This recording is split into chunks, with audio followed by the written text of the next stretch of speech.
Hey there, Leo. Welcome to your reading with me, Melissa Joy. We're going to take a peek at what is going on around you. And I've got to say, when I did the meditation ahead of time, it's talking about it is high time this happened for you. Now, I had to stop. Do you see these sitting here? This is just more of the split when I was ready to shuffle again because I was moving these cards to get a bit of a preview of where you were really going with that information. And it's talking about somebody's ready to pop your bubble. And I'm like, oh, high time that happened for you. And I'm like, pop your bubble. And it's like, yes, my bubble needs to be popped. I've been kept in this world so long and I feel a stranger to this land and I'm ready to move on to the next life, on to the next lifetime. And now we can live many lifetimes in one skin. Like ask yourself, do you look like you did 10 years ago? Even if you think you're a carbon copy, there's several things that have changed. All right. So, ooh, this is working its way up. What is up here? Two of Cups. All right, so we've got some match made in heaven that you're seeking that's being worked on. And it's not about how well you work on it. It's not about the work you do. It's that you're ready to see, to know, to aha, to epiphanize. All right, you might want to check out Gemini, you people making up words in here. I'm like, you know what is up because this Knight of Swords showed up again and the Empress is here. And that's what you're telling me. It's time to birth this, to bring it forward. And not just to go into the Fool, into the zero of the tarot, but it's like the 0 and the 1, the power button, when the full cycle, the full completion of thinking you're done learning your lessons. You're ready to move on and to begin to live your life. Now, that's a good sign. That is a good sign. And that's you, look, taking the blinders off. That's the wheels beginning to unfurl and unfold in here. Kind of like Tesla energy, how Tesla wanted to be able to make that cosmic energy. Ooh, I don't know who this is talking to. But that is hot stuff, baby. 0202 on the clock. But it's that, taking what is naturally free and abundant in the air, being able to transfer it into our environment in a way that we can handle it, enjoy it, engage with it, and process it, okay?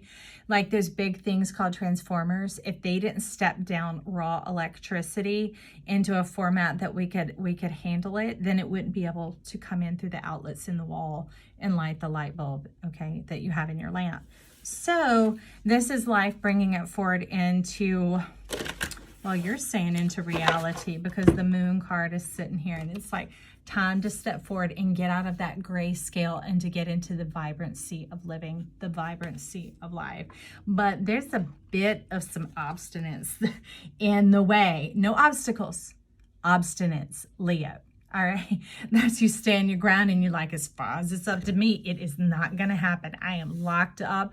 I am locked and loaded and ready to hold. Ouch. So, I feel like you're giving me a preview here, so I'm going to set these aside for a moment, and I think we need to go into the shaman, I don't call it the shaman circle, the secret shaman oracle, something like that, because it's sitting right above that Queen and the Moon. That is, they're the ones, the bringers of the vibration, the opening of the gateway for this cycle of readings going on here. Two more. Talking about some nodal energy going on there. I see. Nope, you won't come forward. Okay, so let's get this forward. Magic. Now this is a trip. When I put cards back, I split the deck and I put one card here and I split it again and stick another card there. So none of the same cards are touching each other at all. And then it gets split and shuffled and prepared for this reading. This card has been out in the last handful of readings through this cycle. All right, so magic is on our side. Chiron is the wounded healer that we have in our chart, but we're bringing it into Ophiuchus, which is the healed healer. Sounds like a hairball, doesn't it? But Ophiuchus is the 13th constellation in the zodiac belt, but it's not called it's not called a zodiac. It's just called a constellation, right? And that's why the unlucky number 13. Anything can be hidden in plain sight like that because it's just lore. It's this passed down superstition, suspicion, those type of things that make us, you know, have these stigmas or these energetic repellents or magnetism or demagnetism to repellent to certain things that should have no charge whatsoever to us. So maybe you're talking about creating harmony in those gateways where you've kind of zigged and zagged for a period of time. And that's because of these nodes. I see it, the nodes and your Mercury. You might check out where your nodal placement is. It'll be called your North Node. All right. And it looks, here we go. It looks like this. And that's pretty similar to the Leo symbol, right? The South Node looks like that. But it's about the thing that can just keep you flailing and whipping about and going any which way, all hurdy-gurdy is what you're talking about. You fun, Fran. All right, so we're going to put out a cross here. So we're getting into the 4 angles. You might also want to look at your MC, the letter M, MC, and the IC going on in there. And that's the one that makes the crosshairs with the ascending and descending. Okay, so your midheaven is where the sky was looking down over you. It would be called high noon, 555. That is transformation point for you, my friend. And then we have the IC, which is wherever your 4th house starts. Look down and follow that number to see what it's labeled as to which zodiac sign you are in. And to me, that is as valuable as the midheaven. To me, it's even more so. It is the midnight. It is the North Star. It is the thing when your life feels like it's spiraling and spinning out and flipping and flailing, and maybe you jumped in and you don't know which way is up. That thing will get you back on track. So check out a reading in that sign. So here, they're wanting you to get in the true alignment with the earth, okay? So the earth is slightly tilted on its axis, I would tell you, but it varies. It begins to get a wobble, and it can get in a different direction, and that's when we can have some of these shakeups, not just when the moon is full, not just when Mercury is retrograde, okay? And it's letting me know here that it has really impacted your Mercury, your voice, your speaking up for yourself, your Mars, some of you, your Jupiter. So you might find out where those are placed. Take a listen or kind of piece through some of the readings and see what begins to grab your ear. You don't have to make sense of it. You'll just know if it starts grabbing your ear. Move through them like you would on a dinner plate, right? The different little things that you have on your plate, and it starts to make a meal. Your soul, yourself will start to make sense of this for you. Because there's old fertilized eggs is what I'm seeing down here, kind of tucked and hidden away, very octopus energy. Now the octopus can be very protective of its goodies, of the future generation, to an extent that it lays down its own life, and its life ends there and the newness begins. Well, you're telling me that's totally unnecessary here. That is the old way and the old pattern in which you've played things out. They're talking about follow the sun, follow your delight, follow the light. So bring yourself up out of that crevice where you hid yourself under a rock or in a cave. Like maybe you thought it was important to punish yourself or pay yourself back for some results that you have in your life. And she's cutting on now. She's like, that sounds about right to me. That's the Mercury mind thinking that punishing yourself is going to bring about the proper correction and make sure you never do it again. But the fact that you're honing in and harping on that is what makes sure it happens again. So she's saying, let go, let it flow, and release the side eye.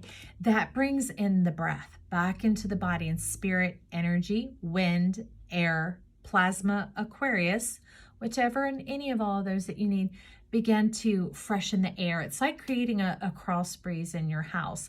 Just having one window open lets a little bit of air in, but when you open 2 windows like these, my niece used to call them eye claps, and then we have 2 of these, right? Okay, we only have 1 of these. They want you to open your eyes and to open your ears and begin to let it flow through. Let it pull through the fresh air to cleanse and exchange everything that's gone on inside of you, because they're saying there'll be no end to the punishment and judgment. You keep, Mercury is tuning up now and like got the hand on the hip going, the judgment you keep afflicting on yourself using my name as the reason to be the author of this. And Mercury's like, I'm not in agreement with that.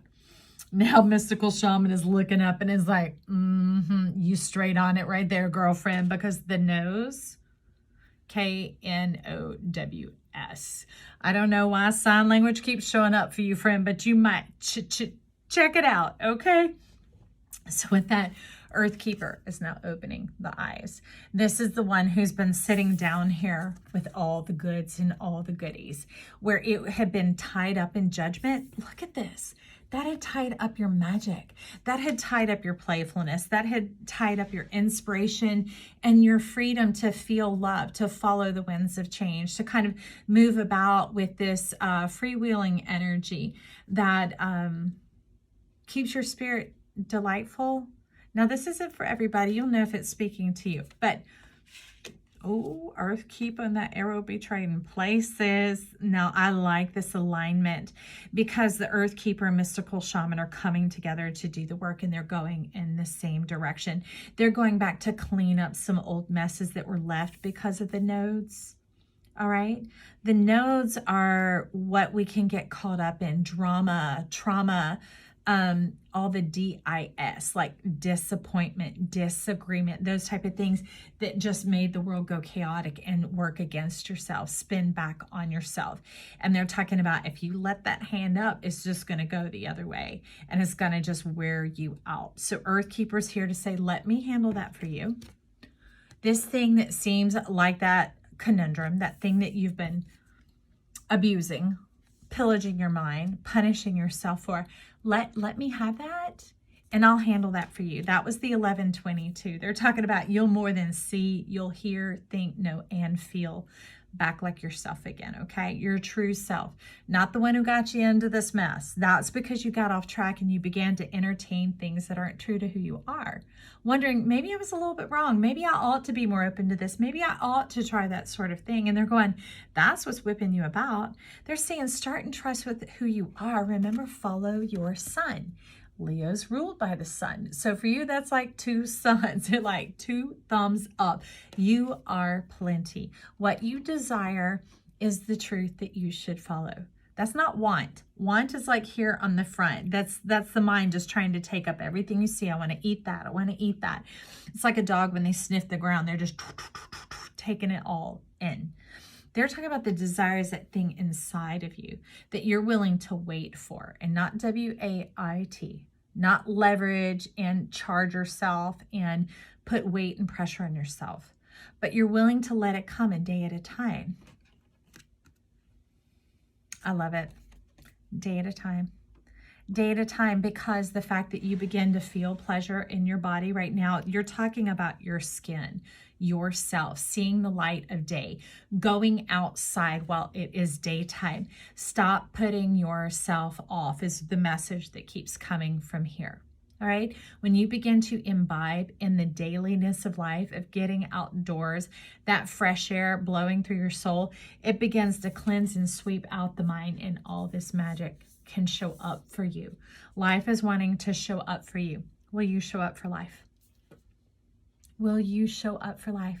I certainly hope you will. If you showed up here, that is something tremendous. Okay, friend, I know these messages aren't quite like everything else that's out there because they're focused purely and wholly on you, your joy coming forward for you, so you can live the happy life that you deserve, friend. I love you, and I'm so excited you stopped by here. If you're excited you stopped by, click those buttons down below. They're free as always, and it helps us rise to the top.